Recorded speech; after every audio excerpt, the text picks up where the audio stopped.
Hello and welcome to So I Married an Iranian. My name is Layla. My name is Chris. And today we are talking about my very favorite holiday in the Persian tradition, and that is the holiday of Nowruz. Nowruz is New Day in Farsi. That's right. And this holiday falls on the very first day of spring, the moment that the earth enters the vernal equinox and the day and night become equal. And it happens at the exact same moment everywhere around the world. So for us here in Texas, it's going to be this Tuesday, March 20th at 11:15 a.m. But no matter where in the world you live, it's the exact same moment. So we'll be celebrating together, which is my favorite part. And for this holiday, there's a lot of different rituals and traditions that come along with it. So we thought we'd talk a little bit about how we are going to celebrate in our family here.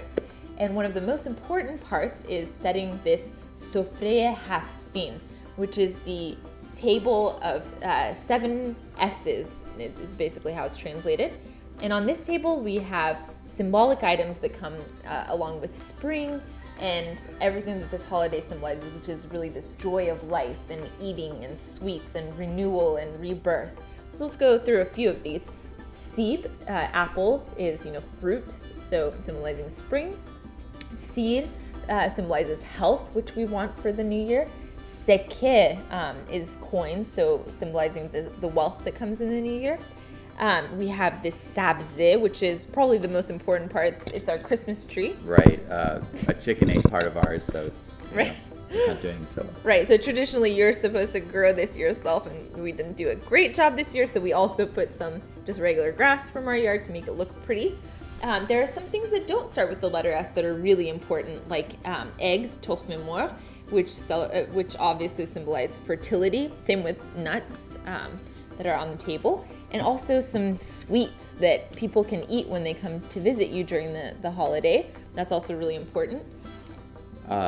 It's important to have a book on the table. Some people use a religious text, and then a lot of people use poetry. We're using haft. Inside the book, you hide some money for your younger family members who come over. You're supposed to have some cash on hand, and that's like their gift. And you also have a mirror that symbolizes eternity, which is really important. And we put an egg on the mirror because the myth is that the minute that the earth turns for spring, this egg will roll, but I've never seen it happen. I think it's a myth. And so there's other ways to celebrate the new year that we'd like to talk about as well. An important one, whenever you're going into the new year, you have to have all new clothes, new underwear, new socks. That's right.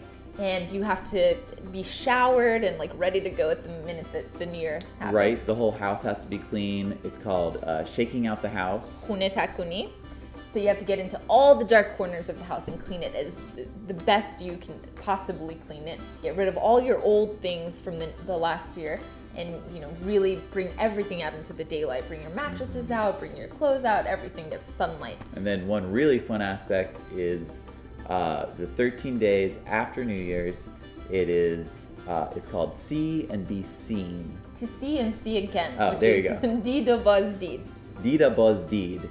And that's where there's 13 days of parties, house parties, and traditionally the older people of the community will host the first one and invite everyone over to a dinner party. And then on the next day, the next group of family members, all the way down until the young people are hosting parties at their house. And it's just 13 days to really celebrate friendships, people maybe that you didn't keep up with as much in the last year.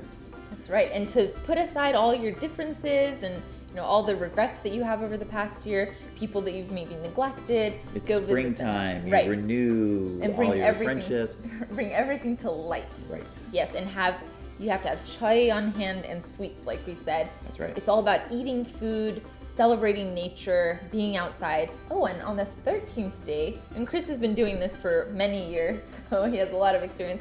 But do you remember on the 13th day what we do with our wheatgrass? Well, this is fun. So on the 13th day, you take your wheatgrass here and you knot it into little knots, and you make wishes. And then you take this whole patty of wheatgrass and you throw it off a bridge into moving water, and that moving water takes your wishes, and they all come true.